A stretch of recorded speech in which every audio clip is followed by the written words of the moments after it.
So we'll start with revision of chapter number 15, structure of atoms and nuclei.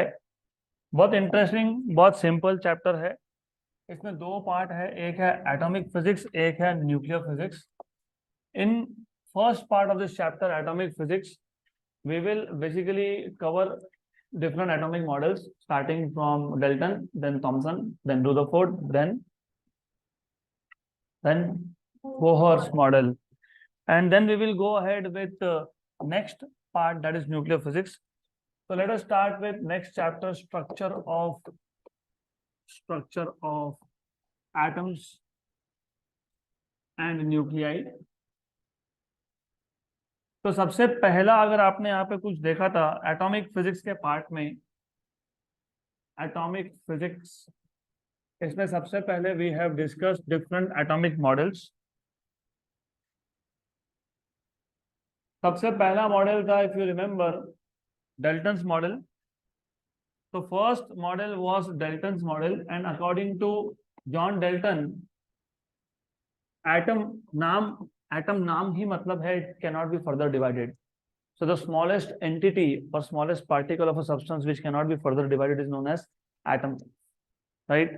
तो डल्टन का जो model था atomic model, atom का मतलब ही ये है, it can not be further divided.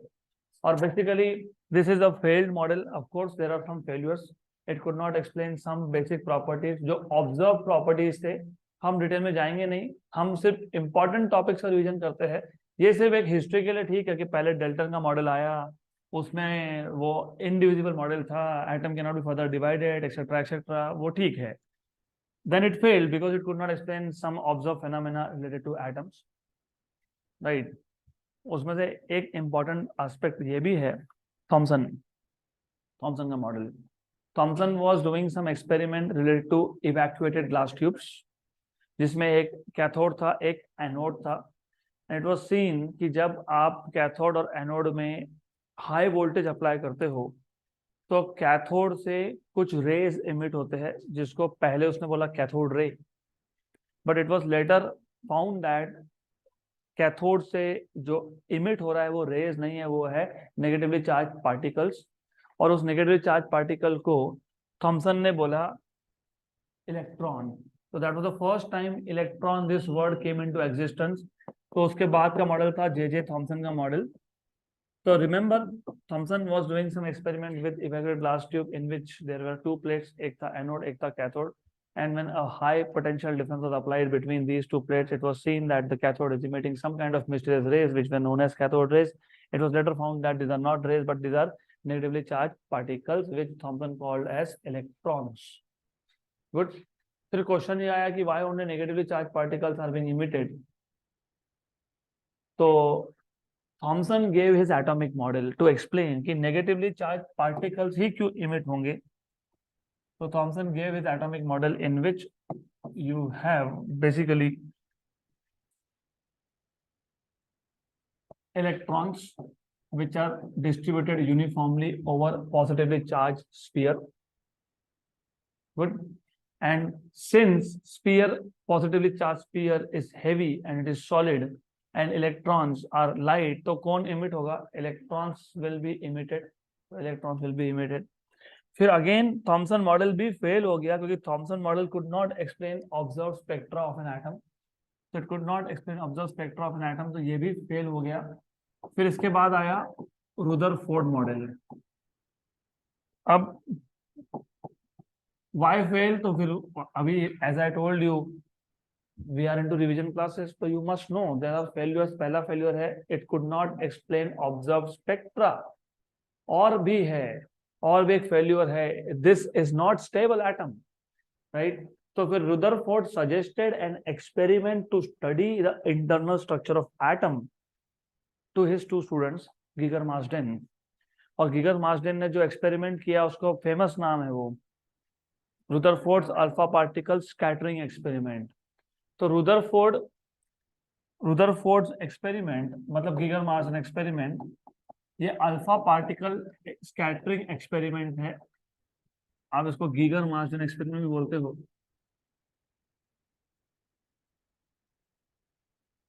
What he suggested कि अगर आपको इंटरनल स्ट्रक्चर डिटेल में स्टडी करना है तो what you can do is, हम बेसिकली एक गोल्ड फॉइल लेंगे। गोल्ड फॉइल पे हम हाई एनर्जी अल्फा पार्टिकल्स को बम्बार्ड करेंगे। तो you have high energy alpha particles being bombarded, और क्योंकि alpha particles are positively charge तो सोर्स से अल्फा पार्टिकल हर एक डायरेक्शन में एमिट होगा। हमको हर एक डायरेक्शन में एमिट होने देना नहीं है, हमको क्या करना है, फोकस्ड बीम चाहिए। तो फोकस्ड बीम के लिए ये सोर्स ऑफ अल्फा पार्टिकल है, अल्फा पार्टिकल के सोर्स के बाद एक कॉलीमेटर लगा देते हो। कॉलीमेटर का काम होता है to collimate, to bring all the alpha particles together into a small focused beam. And then उसके बाद एक स्पेरिकल डिटेक्टर था, detector was used in the form of a sphere. तो स्पेरिकल डिटेक्टर वाज यूज्ड क्योंकि scattering experiment में you are trying to measure, क्या measure कर रहे हो पता है, you are trying to measure कि कितने एंगल पे कितना स्कैटरिंग हुआ। उससे समझ में क्या आएगा, उससे समझ में आएगा कि एटम का इंटरनल स्ट्रक्चर क्या है। तो आप करते क्या हो, एक गोल्ड फॉइल लेते हो, टारगेट इस गोल्ड फॉइल, उस पे हाई एनर्जी अल्फा पार्टिकल का बीम बम्बार्ड कर देते हो, अलग अलग एंगल्स पे आप मेजर करते हो। तो ये जो डिटेक्टर है ये स्पेरिकल डिटेक्टर है, this is a detector basically. तो अलग अलग एंगल पे मेजर करते हो कि कितने अल्फा पार्टिकल्स आपको मिल रहे हैं एट डिफरेंट एंगल्स। थॉमसन का मॉडल अगर सही होता, होता है नहीं, अगर थॉमसन का मॉडल सही होता तो रिमेंबर थॉमसन का मॉडल क्या है, थॉमसन का मॉडल है in which you have negative charges spread over solid sphere and this solid sphere is positively charged। तो अगर थॉमसन का मॉडल करेक्ट है तो जो अल्फा पार्टिकल्स है वो सॉलिड स्पीयर में से तो पेनिट्रेट कर नहीं सकते, तो यहां से तो डायरेक्टली आर पार तो जा नहीं सकते। अगर आर पार जा नहीं सकते तो जीरो एंगल पे आपको एक भी अल्फा पार्टिकल मिलना नहीं चाहिए, होता उसका उल्टा है। More than 99% of the alpha particles were detected at 0 degree, right?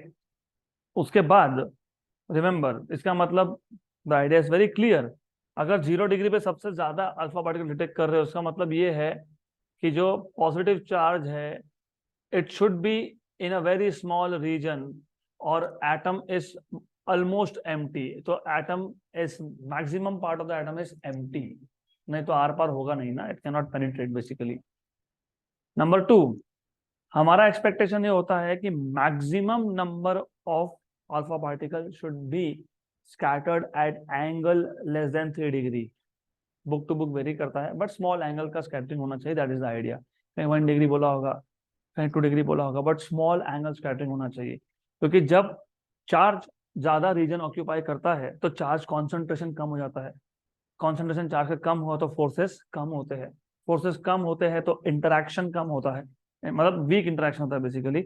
Week interaction होता है तो फिर डिफ्लेक्शन स्कैटरिंग भी कम होता है।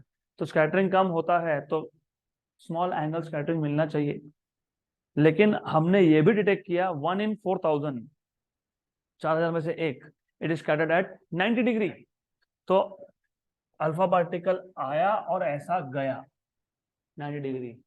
ये तब पॉसिबल है जब चार्ज एक स्मॉल रीजन में कॉन्सेंट्रेटेड हो, और 1 in a million is also found to be scattered by 180 degree. तो 90 डिग्री और 180 डिग्री स्कैटरिंग सिर्फ तब पॉसिबल होगा जब पॉजिटिव चार्ज, क्योंकि अल्फा पार्टिकल भी पॉजिटिव है, न्यूक्लियस भी पॉजिटिव है, तो when positive charge is concentrated in a very small region of space. तो रुदरफोर्ड, जैसे थॉमसन ने इलेक्ट्रॉन ये वर्ड पहली बार यूज किया, वैसे ही सबसे बड़ा कंट्रीब्यूशन रुदरफोर्ड के मॉडल का था न्यूक्लियस। तो अकॉर्डिंग टू रुदरफोर्ड, तो रुदरफोर्ड्स मॉडल के according, so let us look at the assumptions of Rutherford model।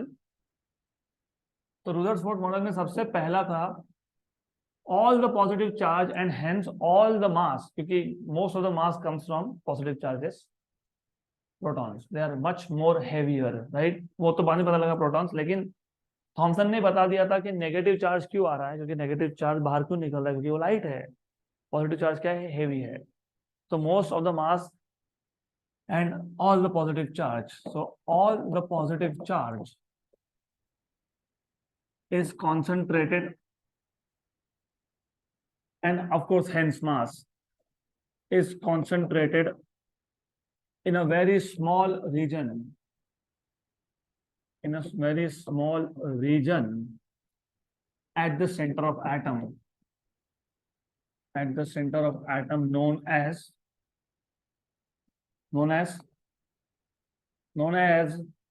Nucleus.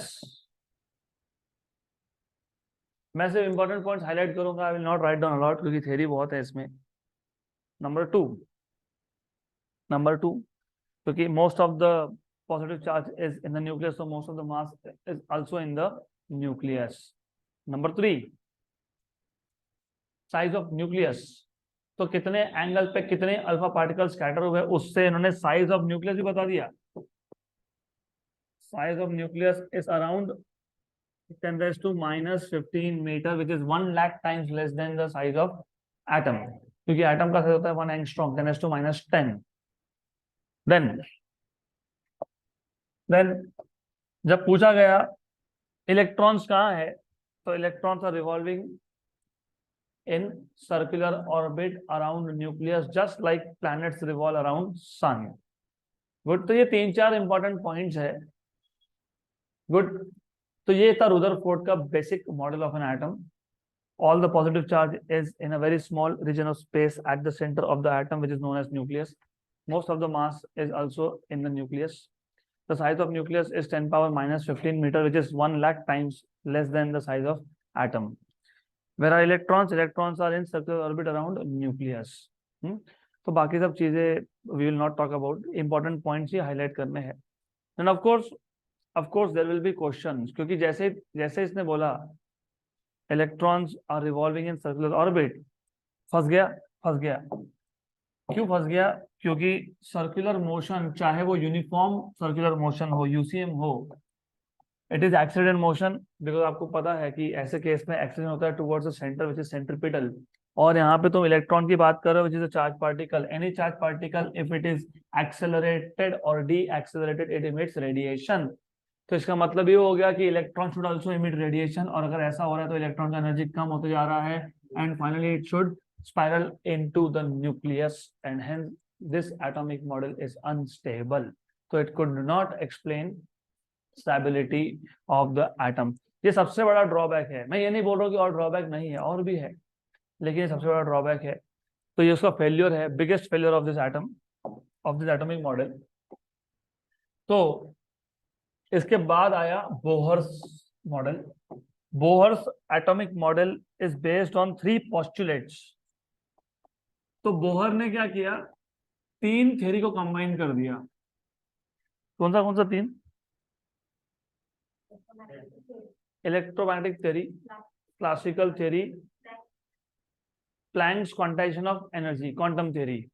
तो 3 थ्योरी को उसने कंबाइन करके एक मॉडल बनाया. तो पहला पोस्टुलेट, इट टेल्स यू, इसने बोला कि जो बोहर ने बोला, जो रुदरफोर्ड बोल रहा है वो सही है. Electrons are revolving around nucleus in circular orbit, but the required centripetal force is given by electrostatic force of attraction between electron and nucleus. So centripetal force is given by electrostatic force. Centripetal force is mv square by r, and this is of course 1/4 pi epsilon 0 q1 q2 by r square. तो q1 मतलब electron का charge, और मैं magnitude की बात कर रहा हूं, तो ये मैग्नीट्यूड है फोर्सेस का. तो मॉड वैल्यू मतलब प्लस वैल्यू. इलेक्ट्रॉन का चार्ज है E, न्यूक्लियस का चार्ज है ZE, तो ZE square upon R square. Equation number 1. और बाय द वे ये मॉडल था हाइड्रोजन के लिए. ओरिजिनल वाज फॉर हाइड्रोजन, तो Z की वैल्यू इज 1. तो originally this was for hydrogen. तो ओरिजिनल मॉडल में Z की वैल्यू क्या है? 1 है. हमने जनरलाइज कर दिया इसको, हम किसी भी एटम के लिए अप्लाई कर रहे हैं. गुड. तो ये पहला postulate comes from electromagnetic theory, where it tells you that necessary centripetal force comes from electrostatic force of attraction between nucleus and electron. Number 2 is classical theory, क्योंकि यही तो रुदरफोर्ड फेल हुआ ना. उसने बोला सर्कुलर ऑर्बिट, लोगों ने बोला ऐसा कैसा सर्कुलर ऑर्बिट, अनस्टेबल है. तो फिर देन सेकेंड पोस्टुलेट,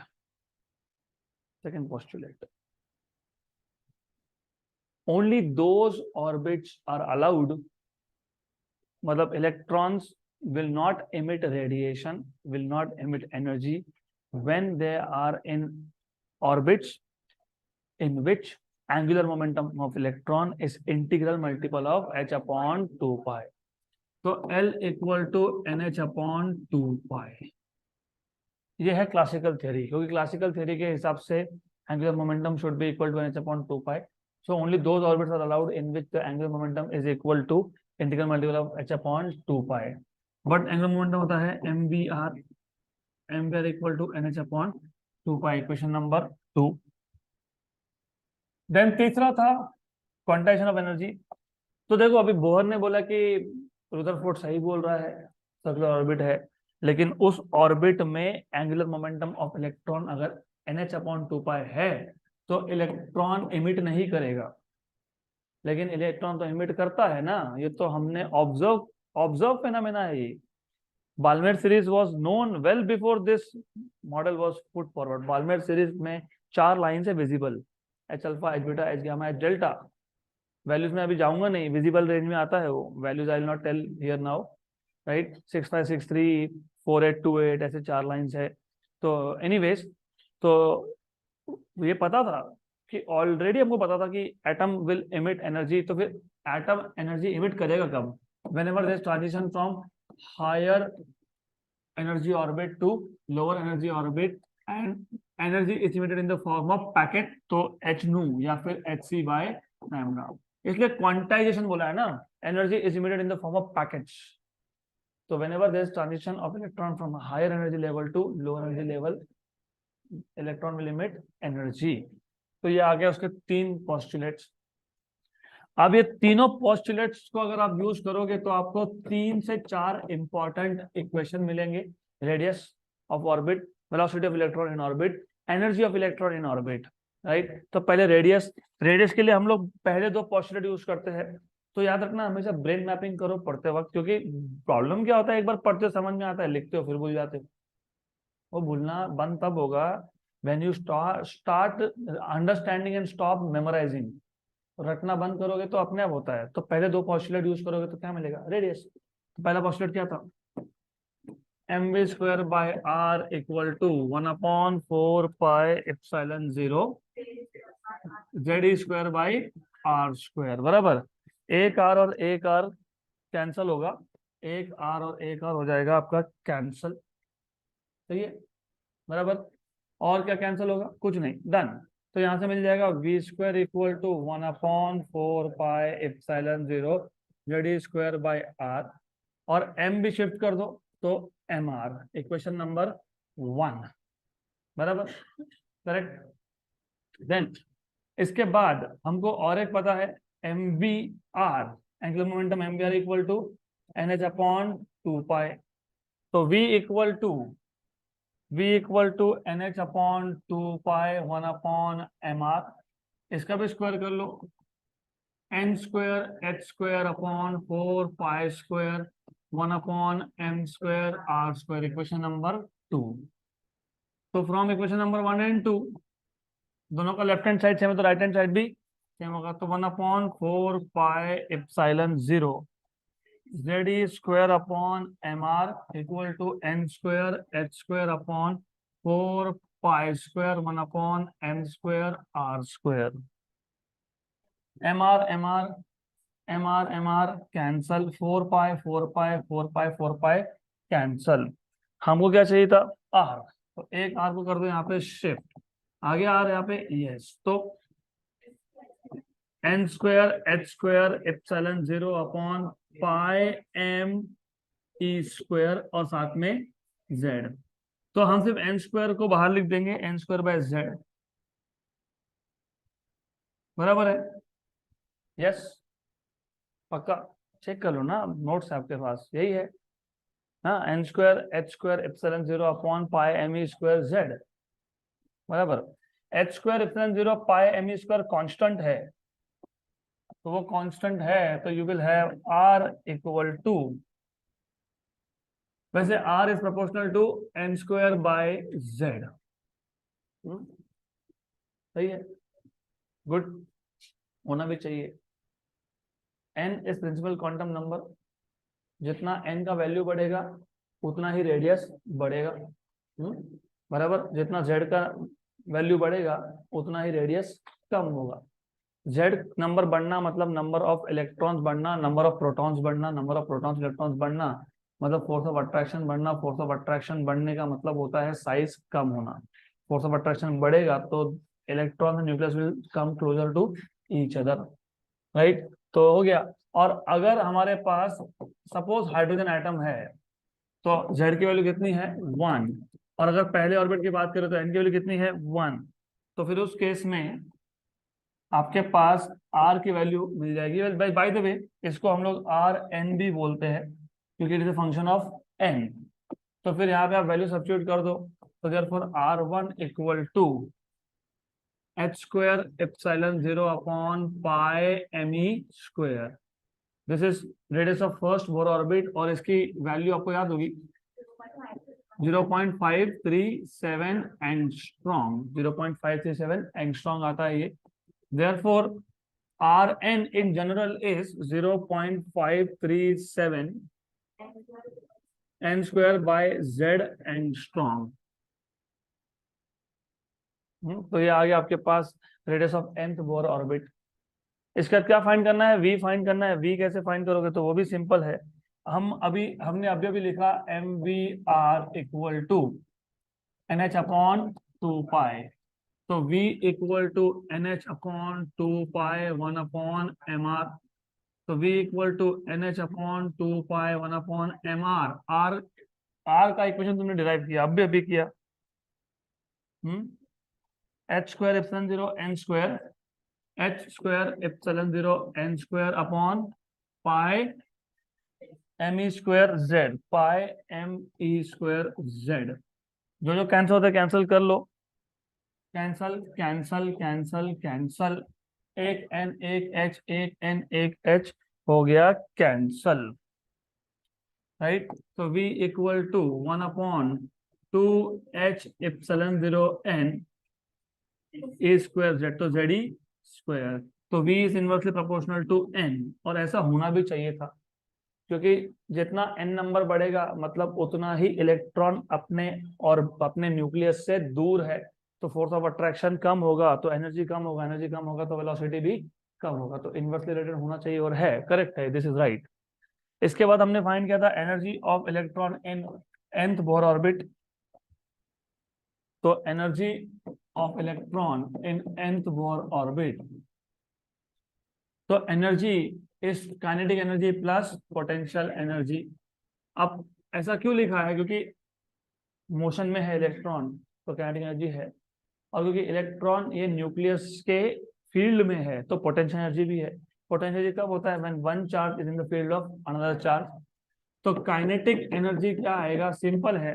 पहले तो पोटेंशियल एनर्जी लिख लो, ज्यादा इजी होगा समझने में, तो आपके ऊपर है, but you should know potential energy is 1/4 pi Q1 Q2 by R, बराबर।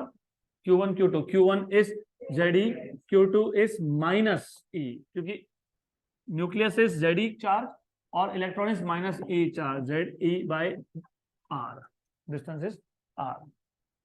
ऐसा क्लियर। अब बोलोगे यहाँ माइनस क्यों लिखा, वहां क्यों नहीं लिखा था। पोटेंशियल एनर्जी वेक्टर होता ही नहीं है, ये होता ही स्केलर है, तो जो साइन आएगा वही लिखोगे। वहां पे तुमने मैग्नीट्यूड ऑफ फोर्सेस बोला था, मैग्नीट्यूड मतलब नेगेटिव भी आया तो पॉजिटिव, तो यहाँ माइनस आएगा। और याद रखना जहां जहां अट्रैक्टिव फोर्स हो वहां वहां पे potential energy total energy negative ही होता है, काइनेटिक इज पॉजिटिव। तो काइनेटिक एनर्जी के लिए क्या करोगे अब, Bohr's first postulate mv square by r। mv square by r is 1/4 pi epsilon 0 z square by r square, बराबर। पक्का पक्का, एक आर और एक आर हो गया cancel, 1r and 1r is gone. तो mv square by 2 multiply divide by 2 1/8 pi epsilon 0 z square by r। ये आ गया आपके पास काइनेटिक एनर्जी। तो total energy is kinetic plus potential.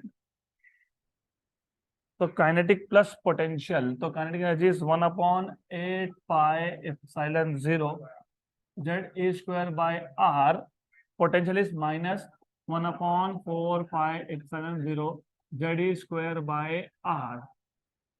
तो ये आ जाएगा -1/8, बराबर ना, 1/8 माइनस 1/4, 1/8 माइनस 1/4 कितना होता है? अरे 1/8 माइनस 1/4 कितना होता है? हाँ कितना होता है? -1/8, तो वही तो बोल रहा हूँ, -1/8 pi epsilon 0 epsilon 0 Z E square by R. और याद होना चाहिए, मैंने तो आपको पहले ही बता दिया था, total energy is negative of kinetic energy, तो काइनेटिक एनर्जी को सिर्फ माइनस साइन लिखना है आगे, done, that is total energy. तो total energy is negative of kinetic energy, ये तो पता ही होना चाहिए आपको। फिर आर के लिए सब्स्टिट्यूट करोगे तो E equal to -1/8 pi epsilon 0 Z E square by R. R क्या है? हाँ, n square h square epsilon 0 upon pi M E square into Z. तो यह आ जाएगा E इक्वल टू, जो जो कैंसिल होता है कैंसिल करो, पहले तो कुछ कैंसिल होता है क्या वो देख लो, सिर्फ पाई और पाई कैंसिल होता है, बाकी सब वैसा ही है। तो माइनस साइन है, उसके बाद आपके पास जेड स्क्वायर है, e⁴ है, इंटू m है, upon 8n square h square epsilon 0 square, बराबर। तो ये जो जेड स्क्वायर है, इस जेड स्क्वायर को आप यहां लिख दो, और n स्क्वायर को भी बाहर लिख दो। ये आ गया me⁴ upon 8h square epsilon 0 square. ये क्या है? ये कांस्टेंट है। और हाँ, क्या रह गया? नथिंग, बराबर है, this is good, nothing is left, सही है, ओके। तो ये कांस्टेंट की वैल्यू आती है 13.6 कन्वर्टेड टू इलेक्ट्रॉन वोल्ट, तो ये आता है 13.6। तो E equal to -13.6 Z square by n electron volt, बराबर, बराबर है ना, बाय n की n स्क्वायर। रिवीजन करना बहुत इंपॉर्टेंट है, you have to keep this thing in mind. मैंने पहले बताया था ये हाइड्रोजन एटम के लिए है, तो z की वैल्यू 1 हो जाएगी, तो -13.6 by n square. Hydrogen atom के लिए z की वैल्यू कितनी होगी? 1। ये किसके लिए है? जनरल एटम के लिए है। ये किसके लिए है? जनरल एटम के लिए है। यहाँ तक क्लियर? फिर इसके बाद है एटॉमिक स्पेक्ट्रा, जिसको हम स्पेसिफिकली हाइड्रोजन स्पेक्ट्रम बोलेंगे। हाइड्रोजन स्पेक्ट्रम, इसमें दो फॉर्मूला है, एक है बाल्मेर एम्पिरिकल फॉर्मूला। बाल्मेर ने एक फॉर्मूला दिया based on the observation of spectral lines. मैं वापस बता रहा हूं, यहाँ पे अब ट्रांजिशन होंगे, ये हाइड्रोजन के लिए अगर अप्लाई करोगे तो जेड की वैल्यू क्या डालोगे? 1। और हमारे पास एक ऑलरेडी हाइड्रोजन का ऑब्जर्व स्पेक्ट्रा था, 4 लाइंस पता थे, तो वो 4 लाइंस जो पता थे उसको बाल्मेर ने एक फॉर्मूला में फिट कर दिया, जिसको आप बोलते हो बाल्मेर्स एम्पिरिकल फॉर्मूला। बाल्मेर्स एम्पिरिकल फॉर्मूला,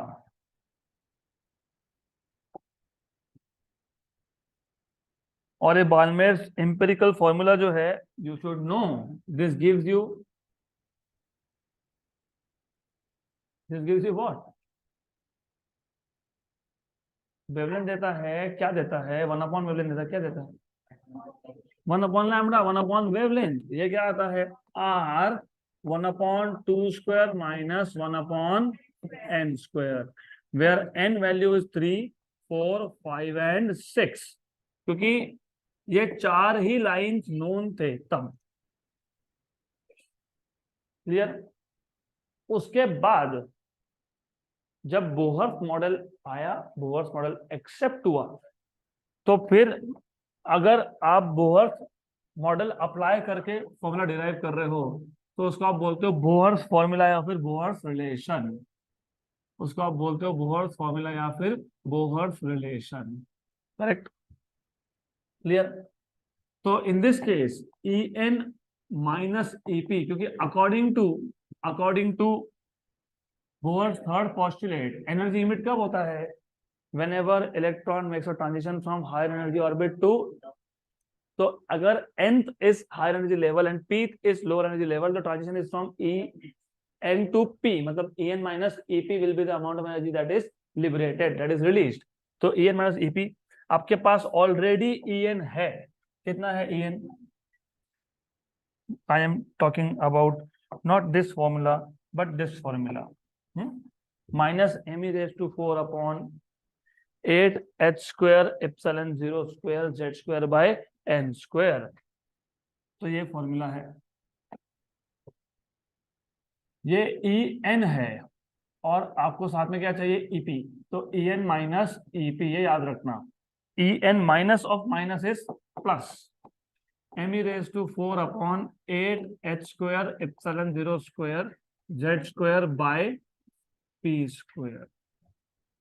तो जब आप इसमें से सब कुछ कॉमन निकाल लेते हो, पहली बात तो क्या कॉमन निकालोगे? हाँ, minus m E raise to 4, minus common नहीं निकालेंगे, माइनस अंदर रहने देंगे.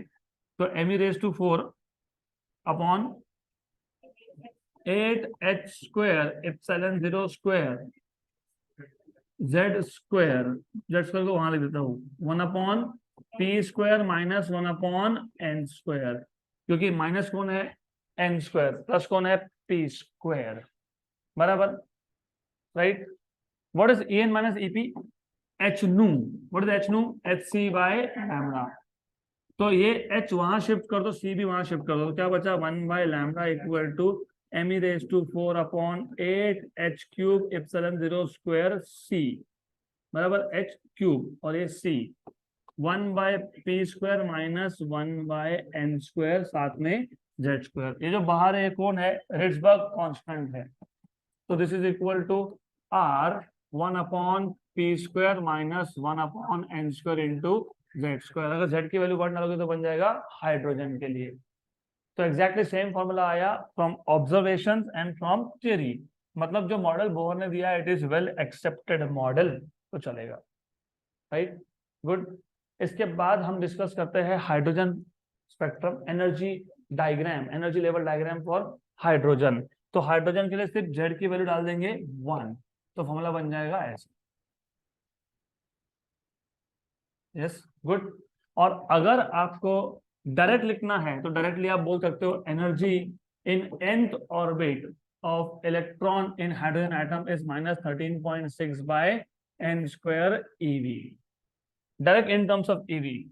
फिर हमने देखा था कि ये सबसे ग्राउंड स्टेट है, ये सबसे स्मॉलेस्ट लेवल है, स्मॉलेस्ट एनर्जी लेवल है, फर्स्ट ऑर्बिट. फिर ये सेकेंड एनर्जी लेवल. और पहले और दूसरे में डिफरेंस कितना है पता है? पहले लेवल का एनर्जी कितना है? -13.6. दूसरा कितना है? -13.6 बाई 2 स्क्वायर, मतलब -13.6 बाई 4, कितना? -3.4. फिर थर्ड 13.6 बाई 9, 1.51. फिर 13.6 बाई 16, 0.85 समथिंग जो भी होगा. तो ऐसा आपको मिलते जाएगा. ऐसा करते करते you will go up to infinity level. तो यू हैव इंफिनिटी लेवल. तो ये फर्स्ट लेवल है, ये सेकंड है, ये थर्ड है, ये फोर्थ है, this is fifth, this is six, this is infinity. यहां तक क्लियर? पक्का क्लियर? अब ट्रांजिशन होंगे कहां से कहां? Higher to lower. तो 1 upon lambda equal to R 1 upon P square minus 1 upon N square. अगर p की वैल्यू 1 हम लोग लिख दे, if we write p equal to 1, तो transition is from 2 3 4 5 6 up to infinity. तो ट्रांजिशन हो रहे हैं पहले लेवल पे. 2 to 1, 3 to 1, 4 to 1, 5 to 1, 6 to 1, infinity to 1, etcetera etcetera.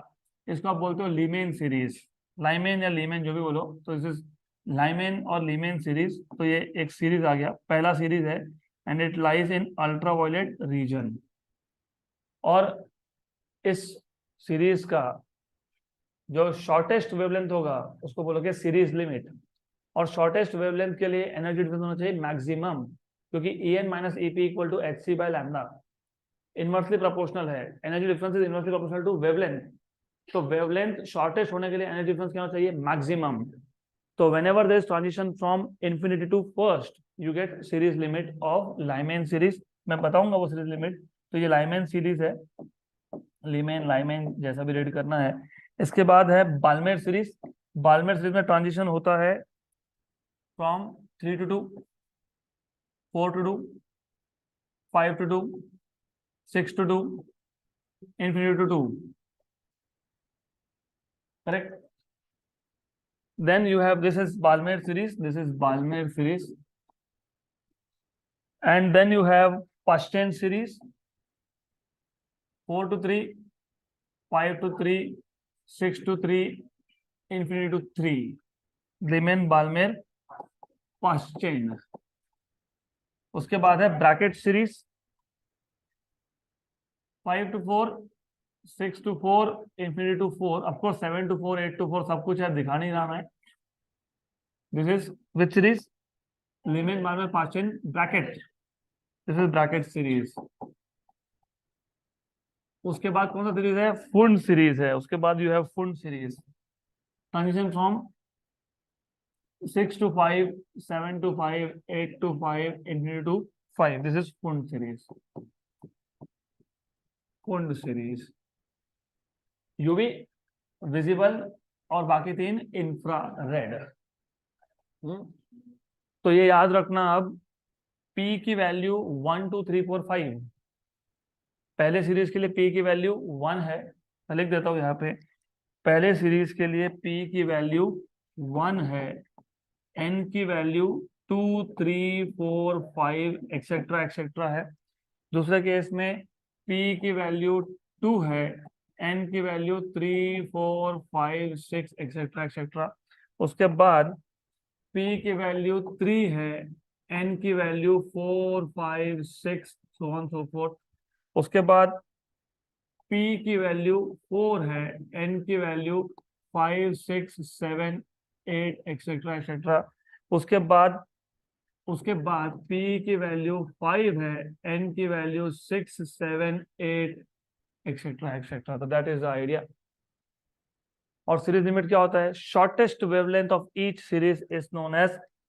अब शॉर्टेस्ट वेवलेंथ मतलब ट्रांजिशन हमेशा कहां से होगा? इन्फिनिटी से होगा। P इक्वल टू 1 पे हुआ तो series limit for Lyman series, P equal to 2 पे हुआ तो बाल्मेर सीरीज, 3 पे हुआ तो पाश्चेन, 4 पे हुआ तो ब्रैकेट, 5 पे हुआ तो फुंड। तो पहले तो सीरीज लिमिट के लिए एक चीज पक्की है कि n की वैल्यू कितनी है? इन्फिनिटी है। तो पहले मैं n इक्वल टू इन्फिनिटी डाल दूंगा, 1 by lambda equal to r, 1 by p square minus 1 by infinity square, that is equal to 0।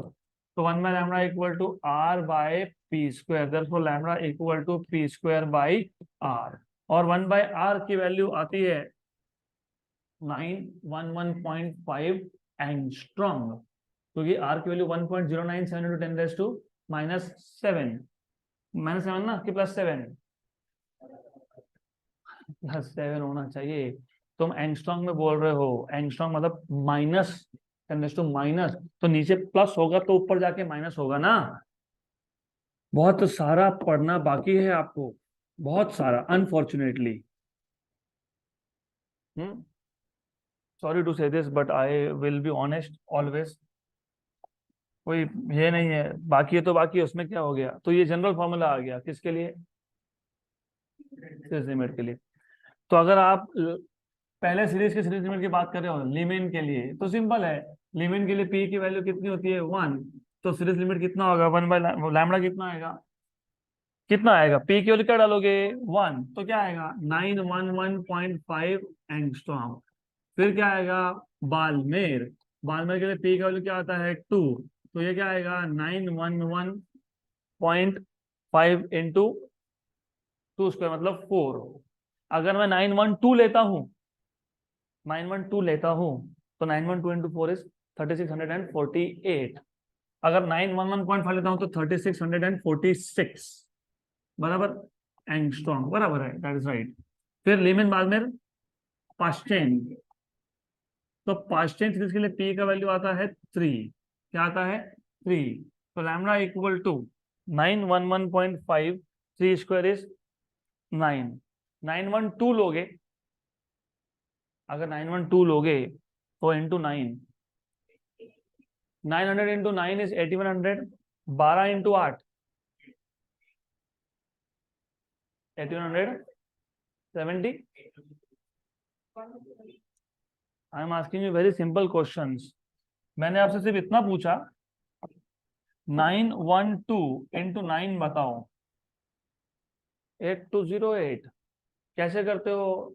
12 को साइड में रखो पहले, 900 इंटू 9 8100, 12 इंटू 9 108, 8100 और 108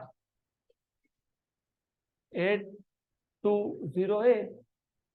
अगर 912 लिया तो, अगर 911.5 लिया तो 8203.5। मैंने थ्योरी में 912 लिया था, मैंने आपको तभी भी बताया था कि वो अप्रोक्सीमेशन है, और बहुत जगह पे 912 लेते हैं, कोई फर्क नहीं पड़ता है। एंगस्ट्रॉन्ग है, एंगस्ट्रॉन्ग 10⁻⁻10, तो कोई फर्क नहीं पड़ता, तो 912 ले लो, doesn't matter really, doesn't really matter. उसके बाद ब्रैकेट, तो ब्रैकेट सीरीज का सीरीज लिमिट भी मिल जाएगा आपको, 911.5 इंटू 16, तो जो आएगा वो अभी आप खुद कर लोगे। फिर आएगा फुंड, फुंड में आएगा 911.5 इंटू 25, ये सब आ गया आपके पास एंगस्ट्रॉम में। किसमें आ गया? एंगस्ट्रॉम में, बराबर। यहां तक क्लियर? गुड गुड, ये सीरीज लिमिट है। इसके बाद we started off with of course वो डी ब्रॉगली एक्सप्लेनेशन, वो हम रिवीजन में स्किप करने वाले हैं। De Broglie explanation for Bohr second postulate. जो बोहर सेकंड पोस्टुलेट था, उसने ऐसा रैंडमली बोल दिया, arbitrarily, only those orbits are stable orbits in which angular momentum is integral multiple of h upon 2 pi. Explain किसने किया? डी ब्रॉगली ने। कैसे एक्सप्लेन किया? Using his hypothesis. तो वो मैं नहीं कवर करने वाला हूँ, as a matter of 3 lines. सिर्फ पता है length length of orbit which is 2 πr is equal to n lambda. तो वो हम नहीं करेंगे, वो you will have to go through it. उसके बाद होगा न्यूक्लियर फिजिक्स, है ना, एटॉमिक न्यूक्लियस मतलब न्यूक्लियर फिजिक्स। तो then we will start with atomic nucleus. इसमें सबसे बेसिक कॉन्सेप्ट ये है, you should know what are different constituents of a nucleus. Nucleus में होता है प्रोटॉन्स एंड न्यूट्रॉन्स। तो number of protons inside a nucleus is denoted by Z, जिसको आप बोलते हो एटॉमिक नंबर। एटॉमिक नंबर जब तक सेम है तब तक एलिमेंट सेम है। जैसे Z equal to 1, right, is hydrogen. Z equal to 1, N equal to 1, nitrogen number is 1, is again isotope of hydrogen, deuterium. Z equal to 1, N equal to 2, tritium. तो जब तक Z की value change नहीं होती तब तक element change नहीं होता। फिर एक है mass number A। Mass number is the total number of nucleons, मतलब neutrons and protons. Any nucleus or any element is normally denoted by A and here you write down Z, या फिर sometimes ये Z को यहाँ पे भी लिखते हैं। हाँ, तो अभी आई डोंट रिमेम्बर, शायद ऐसे लिखा होगा, यहाँ पे लिखेंगे नंबर ऑफ न्यूट्रॉन्स N। तो any species, nuclear species, any nucleus is denoted bye X A Z। A is mass number, Z is atomic number, और कहीं कहीं N भी लिख देते हैं, neutron number they also write down some places, at some places। यहाँ तक clear? इसके बाद कॉन्सेप्ट था, आई will not go into much details of other things. Isotope. Isotope, atoms of same element, of course same element, having same number of protons, different number of neutrons. Isotones are atoms of different element having same number of neutrons, different number of protons. बराबर. फिर आपके पास है isobar. Isobar में mass number होता है same. फिर हमने देखा था, if you remember, something called as mass defect. क्या? Mass defect. So we have seen something called as mass defect.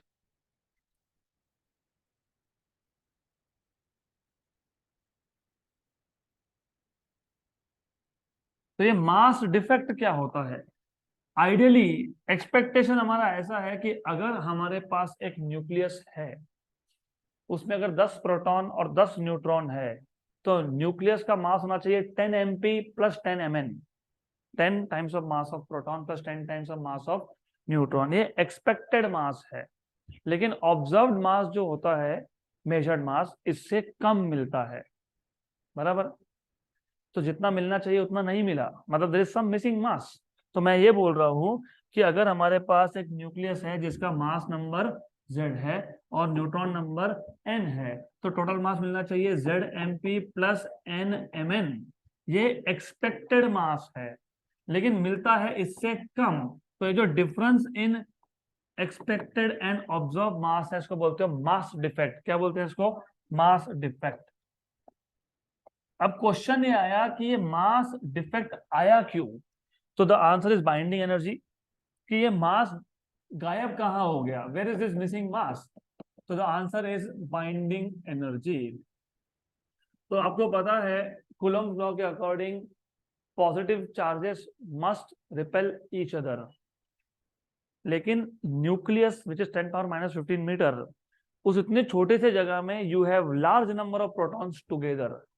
तो पहली बात तो ये है कि पहला प्रोटॉन जब आया था तो वर्क डन हुआ नहीं, लेकिन जब दूसरा प्रोटॉन हम लाए इन्फिनिटी से, तो large amount of energy spend, क्योंकि प्रोटॉन वाज रिपेलिंग प्रोटॉन. फिर भी इतने तुम उसको क्लोज डिस्टेंस तक लाए, और जैसे ही डिस्टेंस 10⁻⁻15 मीटर से कम हो जाता है, तो कूलम्ब लॉ से भी ज्यादा, मतलब फोर्स एक होता है, इलेक्ट्रोस्टैटिक फोर्स से ज्यादा फोर्स होता है. कौन सा? Strong nuclear force.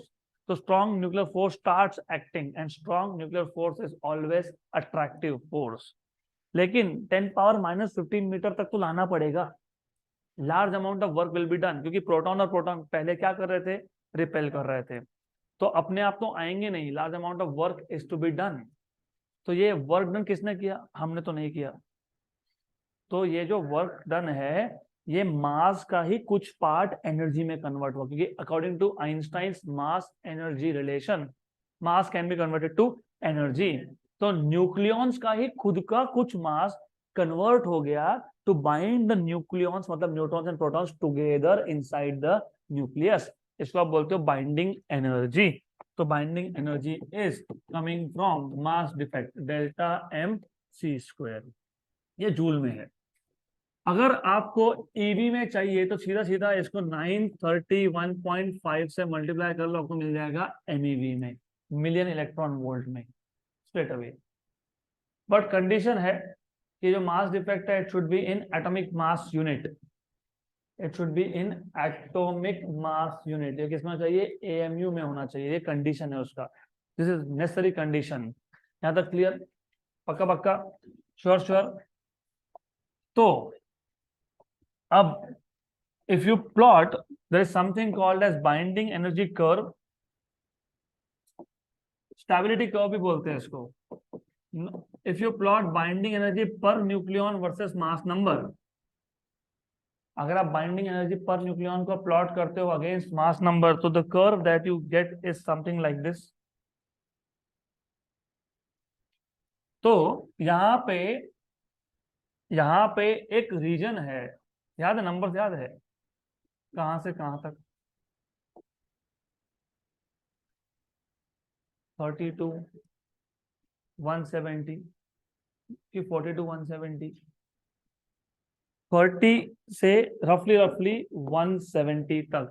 ठीक है, 30 40, ठीक है, रफली रफली 30 to 170।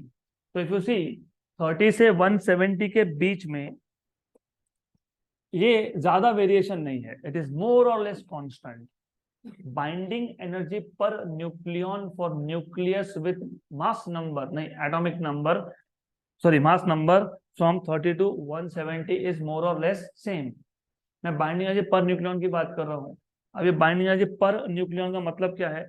हमने जब न्यूक्लियस को बनाया, जब न्यूक्लियस बना तो पहला प्रोटॉन आया, नो वर्क इज डन, दूसरा प्रोटॉन आया, वर्क इज डन, तीसरा प्रोटॉन आया, वर्क इज डन, फिर न्यूट्रॉन आया, वर्क इज डन, चौथा आया, वर्क इज डन।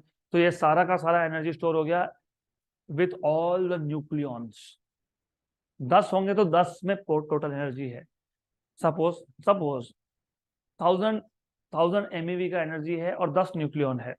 मैं सिर्फ एग्जांपल दे रहा हूँ, ऐसा होता नहीं है, 1000 बहुत बड़ा नंबर हो गया। लेट्स से 100 और टोटल 20 न्यूक्लियॉन्स है। कितने हैं? 20। टोटल बाइंडिंग एनर्जी कितना है? 100 MeV और न्यूक्लियॉन्स कितने हैं? 20। तो पर न्यूक्लियॉन कितना हुआ? 100/20 मतलब 5। तो तुमने टोटल एनर्जी को टोटल नंबर ऑफ न्यूक्लियॉन से डिवाइड कर दिया, उसको बोलते हो बाइंडिंग एनर्जी पर न्यूक्लियॉन। तो बाइंडिंग एनर्जी पर न्यूक्लियॉन जितना ज्यादा होगा उतना ही आपका एलिमेंट स्टेबल होगा, right? More the number, more is the binding energy per nucleon, more stable is your element. तो 30 से 170 के बीच में अगर आप देखोगे तो ये स्टेबल एलिमेंट्स है, क्योंकि इनका बाइंडिंग एनर्जी पर न्यूक्लियॉन ज्यादा है। लाइटर एलिमेंट्स और heavier elements they are unstable. तो जो लाइटर एलिमेंट है सबसे ज्यादा किसका होता है? आयन का, 8.75 मिलियन इलेक्ट्रॉन वोल्ट पर न्यूक्लियॉन, सबसे ज्यादा। तो सबसे ज्यादा स्टेबल कौन है? Ion. Fe is the most stable, सबसे स्टेबल है। तो जो 30 से कम वाले हैं और 170 से ज्यादा है, दे आर अनस्टेबल। तो they will try to achieve stability. 30 से कम वाले इनका होगा फ्यूजन। फ्यूजन, दो लाइटर एलिमेंट्स कंबाइन होके मर्ज होके बड़ा बन जाएगा, क्योंकि उनको स्टेबिलिटी चाहिए। तो 30 से ज्यादा चाहिए, मास नंबर छोटा है। 15-15 के दो कंबाइन हो गए तो बन गया 30। तो क्या होगा? फ्यूजन। और जो हेवी एलिमेंट्स हैं उनको क्या होता है? Fission, right? फिजन, फिजन होता है ना, डीके होता है, रेडियो एक्टिव डीके होता है। Fission is something else, right? तो क्या होता है? डीके होता है, तो इसको बोलते हो रेडियो एक्टिव डीके। तो when a heavier element like uranium, right, because it is unstable, it will try to achieve stability by emitting some particles from inside the nucleus. That process, that phenomena of spontaneous emission of particles from inside the nucleus is known as radioactive decay. और radioactive decay होते हैं 3 type के। तो radioactive decay होते हैं 3 type के। radioactive decay 3 type के होते हैं। एक होता है अल्फा डीके, बीटा डीके और गामा। गामा नॉर्मली ये रेडिएशन होता है, alpha, beta and gamma. Alpha, beta and gamma. Beta में 2 होते हैं, beta minus and beta plus. Alpha decay is the emission of nucleus of helium, क्योंकि alpha particle क्या होता है? हीलियम का न्यूक्लियस होता है। Beta minus is the emission of electrons and beta plus is the emission of positron, not protons, positrons. Positrons are elements, particles with mass of electron and charge of proton. And gamma radiation, they are radiation, high energy electromagnetic radiation. तो फिर हमने alpha, beta, gamma इसके properties भी देखे थे। तो properties में I will not go, you have to go through it by yourself. बहुत सिंपल है। अल्फा और beta they are deflected by electric and magnetic field since they are charged particles. Alpha particle और beta particle का penetration power भी compare कर सकते हो। Beta is more penetrating compare to alpha and gamma is the most penetrating, क्योंकि वो सिर्फ energy है, that is not particle, right? Correct. तो जब अल्फा पार्टिकल इमिट होगा तो मास नंबर 4 से कम होता है, एटॉमिक नंबर 2 से कम होता है। तो ये कुछ प्रॉपर्टीज है which you should go through them, revise those properties. I have already given you extra handouts. मैंने extra notes दिए थे to study the प्रॉपर्टीज किसके, अल्फा बीटा और गामा के। यहाँ तक क्लियर। इसके बाद हमारा बाकी रहता है decay law, half life, mean life, nuclear fusion, fission. That is to be done in the next class.